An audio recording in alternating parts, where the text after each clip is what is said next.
ao palco e prepara-se Real Gaita de Mafra.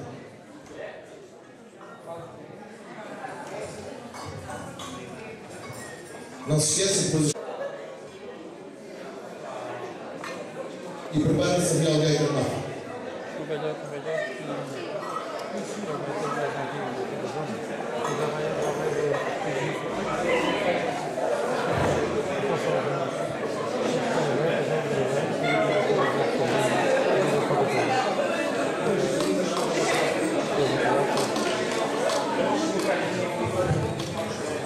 Muito boa noite a todos.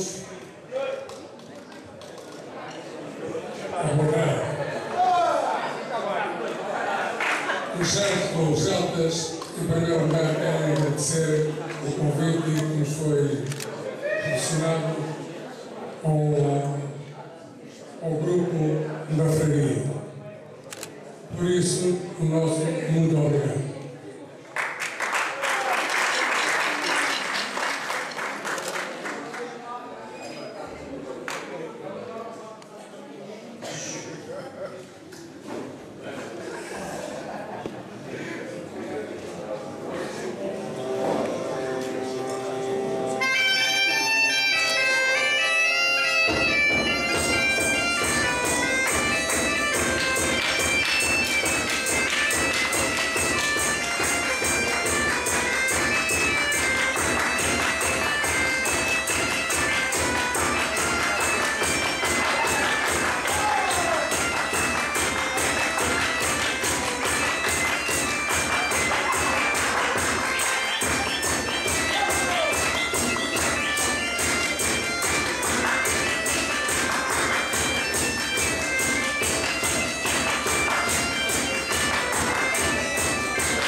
Meus amigos, aqui o António já tem colaborado com os gaiteiros da Freguesia, tem colaborado com os gaiteiros de Mafra, agora tem um grupinho feito por ele.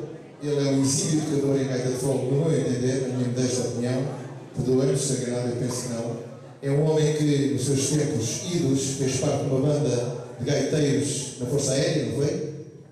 Na Força Aérea. E eu, a propósito disso, tenho uma coisa a dizer. Nós fomos contratados por um padre do Pedro Pinheiro, há tempos, para fazer na altura da Paixão, antes da Páscoa, para ir lá fazer uma procissão. E nós achamos assim um bocado esquisito. Mas pronto, bem, querem os gaiteiros lá, depois estávamos nós. Abrámos aqui os maduros, chegámos lá de noite, Quinta-feira Santa. Reparem bem, uma procissão da Quinta-feira Santa com gaiteiros. E nós íamos assim, o que é que a gente vai tocar? O que é que não vai? A paixão de Cristo é o que é? Está muito triste. Bom, ensaiámos 2 ou 3 temas, umas coisas assim muito fora do comum. E lá apresentámos. Fomos à igreja de Pedro Pinheiro, por acaso uma obra que merece a pena ver. O mar de lá é lindíssimo, as miúdas também. Tanto que o senhor prior estava a gravar lá no NACA, a entrada da porta da igreja, e a gente até ficava sempre envergonhados. Mas se envergonhado estava lá meio, com o gajo estava a gravar o NACA. E é verdade, é que eles também viram, mas não. Mas é um gajo de graça. Para vocês saberem quem era esse sábado, homem muito fixe, de uma cordialidade tremenda, é aquele motoqueiro que aparece na televisão, dá a volta do Natal e que bebe uns canecos do caraças. E que teve uma banda de gaitas também por sua conta. E tinha lá uma gaita. E ele tinha lá uma gaita que o nosso amigo Mesquita andava a namorar há tempos, andava a namorar a gaita do padre. A gente nem sabia. A gente nem sabia. O padre tinha uma gaita assim. A gente pensava que ele estava a dirigir-se a outra gaita. Aqui chama-se a gaita do padre. Mas não. O gajo tinha mesmo uma gaita, neco Mesquita naquela noite, engatou a gaita ao padre. Trouxe a custo zero. E parece que está pronta, ou já foi buscar. Os nossos amigos ali da Lazeira que já repararam. Ou já foi buscar ou está para em breve. Já está no vidro ainda. Pronto. Mas parece que já está pronto a dar quase. Fica a pessoas que é caído, porque ele numa noite ganhou um melhor cachê. Uma gaita galega. Bom, já comecei a ir ainda por cima. E falámos um bocado, ele disse que uma banda, quando esteve lá, era o capelão, mas como gostava daquilo, o comandante também é lá acima do norte, apoiou, compraram umas gaitas, enfim. Coisas que acontecem, isto a propósito do nosso amigo ter incorporado uma banda de gaiteiros no tempo da Força Aérea. Portanto, aqui e acolá, todos devem ser acarinhados, porque é do gaiteiro que nascem muitos. Portanto, vamos para a frente. Eu queria dizer que, na preparação para tocar, alterámos aqui uma ordem, porque há um grupo que não chegou ainda, ou seja, alguns dos elementos principais do grupo que não chegaram, e para os quais chama especial atenção. E então, é assim. A seguir temos a Real Gaita de Mafra, passa o nosso amigo Artur de Almalaguês. Está bem? Que se prepara depois a seguir a Real Gaita de Mafra. Por favor, era para a segunda parte, se entram já na primeira e depois fazemos um bocadinho de intervalo.